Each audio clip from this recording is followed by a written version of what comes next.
a referirme al siglo V. En otro episodio anterior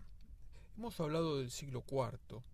y hemos visto los cambios importantísimos que hubo en el siglo IV, cómo estuvieron echadas en ese momento las bases de lo que iba a ser la civilización que se iba a constituir en el medioevo. Hemos visto la importancia de Constantino, de Teodosio, dos grandes emperadores cristianos, o dos grandes emperadores romanos que asentaron las bases para que el imperio asumiera como religión y como filosofía, como base cultural o como base de la cultura que se iba a constituir a partir de ese momento la fe de la iglesia. Y en ese mismo siglo, dentro de esta iglesia que era asumida como fundamento de la civilización que se estaba constituyendo, se produjo una división o se produjo un conflicto interno, un conflicto doctrinal debido a la herejía arriana. Luego van a ir surgiendo otras herejías,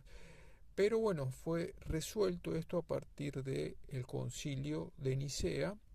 del año 325, completado al final del siglo por el concilio de Constantinopla. Dos concilios que nos legaron el que nosotros denominamos símbolo niceno-constantinopolitano. Bien, hemos visto también que es la época de los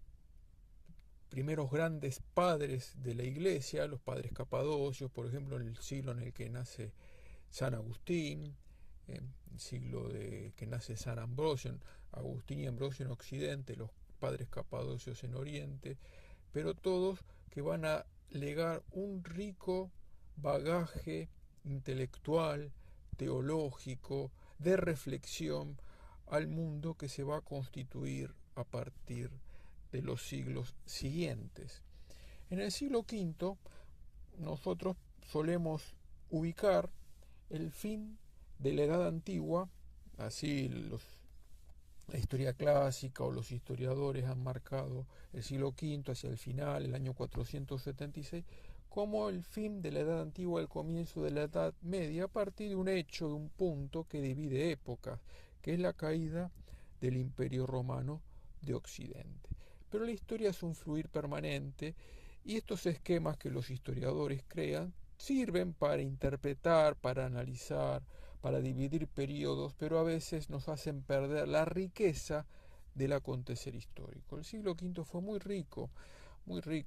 en figuras claves, en acontecimientos, en semillas que